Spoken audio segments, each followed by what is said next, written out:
Coach, just your first thoughts when you saw Mississippi State pop up on the screen. Excitement. We're going dancing. That was the ultimate goal that we've had since we've arrived. It's something we talked about from day one, that it wasn't about trying to build a program. It was about building a team each and every year with the goal of, playing in the NCAA tournament. And certainly back then it sounded, good, but how realistic was it for most people?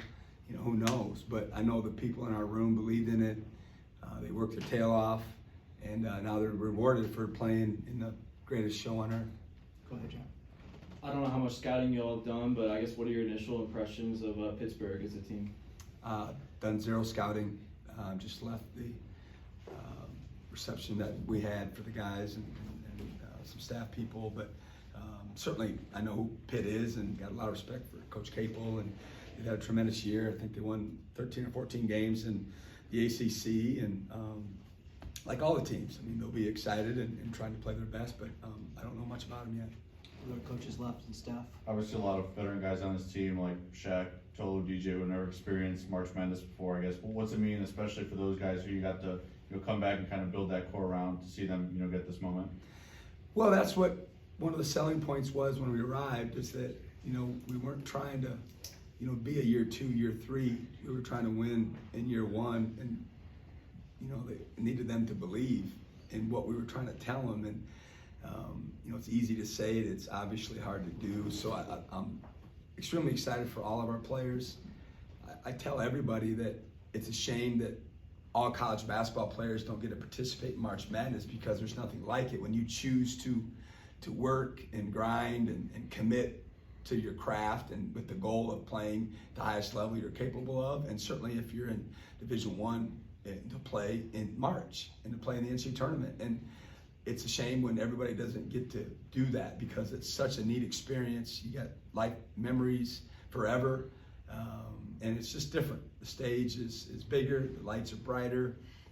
Everyone in the country, the casual fan is paying attention.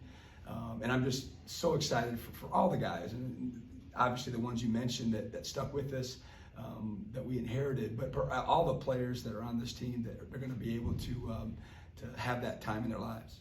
Go to Grace, front row, then back to Paul. Kind of the opposite of that question. Will McNair is experienced in being in March Madness. Kind of how are you looking to him to lead them through an experience that most of these guys haven't had yet? I don't think I'll have to say anything to Will. Will likes to talk and fashions himself as one of the leaders. So I'm sure he'll be talking about the experience that he's had with us. And, I'm sure that'll be something that's for some of the guys that they'll lean on a little bit. What's been the schedule since y'all got back from Nashville, and what's your schedule moving forward as far as going to Dayton? Yeah, we gave him off yesterday, well deserved, and then today we got together at 2 o'clock prior to the show and practice. We just had a normal practice. Basically, not knowing exactly if you're going to play Tuesday, Wednesday, Thursday, or Friday. You just kind of have to have a routine practice, if you will, with no opponent to scout for, which ever since November, that's not been the case. You've basically been in scout mode practice all year long, except for a few days after the Christmas break. So, but we still don't know the time or the day that we're playing yet. So we haven't put together an itinerary for the next couple of days yet. Go ahead, Danny Key, second row, middle. This will be the first time this program will be able to play in a play-in game. Just talk about the pluses and minuses. You kind of touched on it in your previous answer. Talk about the pluses and minuses of being in that first 4. It's rushed. You don't have a lot of time to soak it in. You've got to get into scout mode immediately, and that's the case for everybody, though. When you get your name called, people are scurrying around and gathering as much information as you can, and it's fun to be a part of it. But when you're going to play earlier than everyone else, you just feel a little more rushed, borderline panicked, if you will. Certainly you'd rather be playing,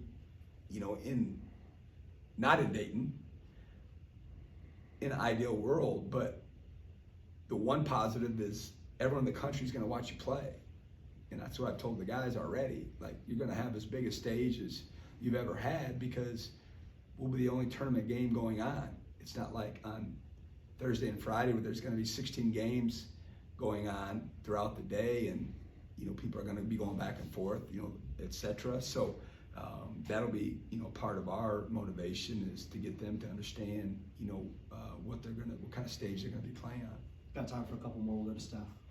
I'm sure you guys are obviously excited about making it to March Madness, but with this team especially, the way you guys have had to grind through games and win some ugly games, how much does that kind of add to it, the satisfaction of all that work being rewarded? Yeah, that's what I told them, man. Just how happy I am for them because of what they went through and the belief that they've had in each other. They stuck with the process. All the cliches that you can imagine that coaches use, it came true for them. And for all of them, it's been a dream and a goal of theirs. And other than Will, they'll all be first-time participants. And I'm just so internally happy for all of them and their families. It's something that they can check off, their to-do or bucket list, if you will. And it'll be a wonderful experience for all of them.